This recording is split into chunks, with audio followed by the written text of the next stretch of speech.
Multímetro es el aparato que se utiliza para medir las diferentes magnitudes de la electricidad, del que salen dos cables, uno negro y otro rojo, y acabado en una aguja o pinza metálica. Conectado en paralelo a un circuito eléctrico nos ofrece una lectura.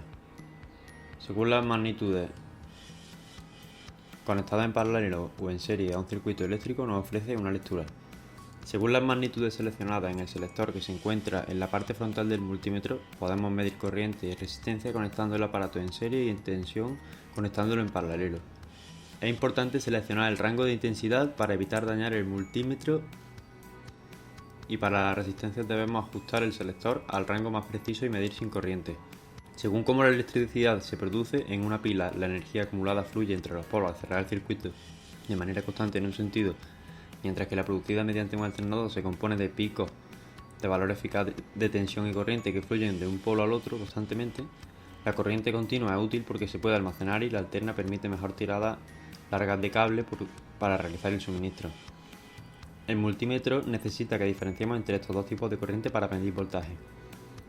Para medir corriente colocaremos el cable negro en el borne COM y el rojo en el borne A de amperios, acompañado del máximo amperaje soportado. Seleccionaremos el rango en el que vayamos a medir y conectaremos en serie. Si aparece en 1 significa que el rango elegido es inferior. Nos hemos quedado cortos. Para medir corriente alterna, la fiabilidad depende de la calidad del multímetro para dar el valor eficaz real.